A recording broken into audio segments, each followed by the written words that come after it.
أعوذ بالله من الشيطان الرجيم. بسم الله الرحمن الرحيم.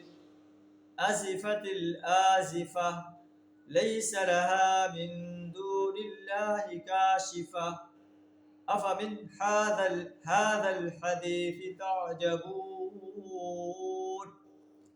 وتضحكون ولا تبكون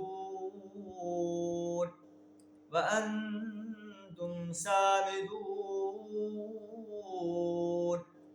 فاسجدوا لله واعبدوا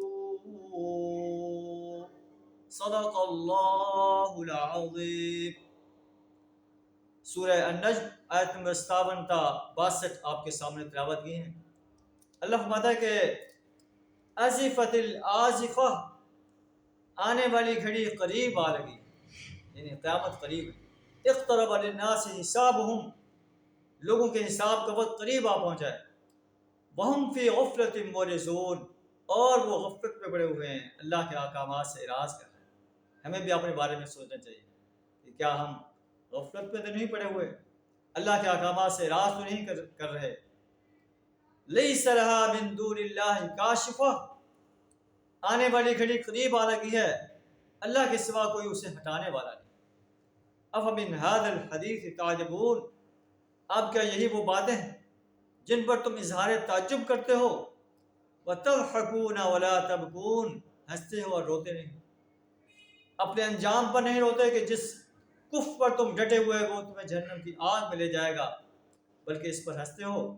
وَأَنْتُمْ سَامِدُونَ، اور گانا بجا کر انہیں ٹالتے ہو، یا نبی صلی اللہ علیہ وسلم کی دعوت کو سننے سے تکبرانہ انداز سے جو ہے اس سے ٹال دیتے ہو. فَاسْجُدُوا لِلَّهِ وَاعْبُدُوا، اللہ کے حضور سجدہ ریز ہو جاؤ، اللہ کی بندگی بجا لاؤ، ورنہ تمہیں اللہ کے عذاب سے کوئی نہیں بچا سکے. یہ آیات جب کفار مکہ نے سنی بیت اللہ کے اندر ایک مجمع کے اندر، نبی صلی اللہ علیہ وسلم نے جب اس سورت کو تلاوت کیا اور آخری آیت پڑھی فَاسْجُدُوا لِلَّهِ وَاعْبُدُوا، اللہ کے حضور سجدہ ریز ہو جاؤ، اللہ کی بندگی بجا لاؤ، نبی صلی اللہ علیہ وسلم بھی سجدہ ریز ہو گئے اور پورا مجمع سجدہ ریز ہو گیا اللہ کے حضور. یہ ہے قرآن کا نظارہ، قرآن کی کشش کہ وہ قرآن کے اس آرڈر کے آگے جو ہے وہ آرڈر سے اعراض نہ کر سکے.